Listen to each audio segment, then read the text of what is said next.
وفاقی وزیر داخلہ شیخ رشید کا پریس کانفرنس کرتے ہوئے کہنا تھا کہ تحریک لبیک پاکستان کے مطالبے پر فرانسیسی سفیر کو ملک سے نہیں نکال سکتے۔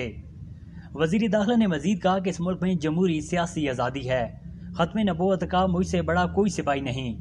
تحریک لبیک پاکستان کے مطالبے پر فرانسیسی سفیر کو ملک سے نہیں نکال سکتے۔ فرانسیسی سفیر کو نکالنے کا مطلب یہ ہے کہ ہم یورپی یونین سے باہر ہو جائیں گے۔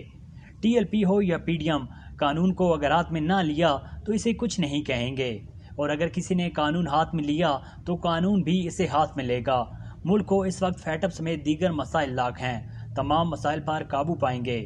کوئی یہ سمجھ رہا ہے کہ عمران خان کی مسائل پر نظر نہیں، تو یہ بالکل غلط ہے۔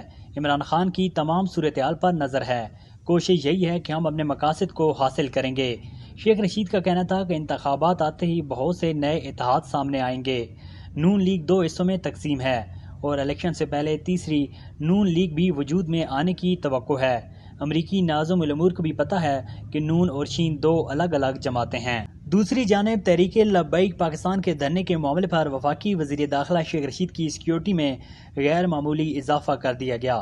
شیخ رشید کی سیکیورٹی اسکواڈ میں پولیس رینجرز کے علاوہ اسپیشل کمانڈوز کا بھی اضافہ کر دیا گیا ہے، جبکہ اس بارے میں وزیر اعظم عمران خان نے کہا ہے کہ احتجاج کی آڑ میں پولیس والوں کو مارنا ظلم ہے، راستے بند کرنے والوں کے خلاف سختی سے نمٹا جائے گا۔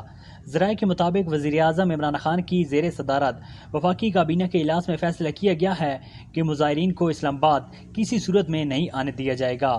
مظاہرین کو روکنے کے لیے رینجرز کو بھی استعمال کیا جائے گا۔ ناظرین، اس ویڈیو کے حوالے سے کمنٹ میں اپنے فیڈ بیک سے ضرور آگاہ کیجیے گا۔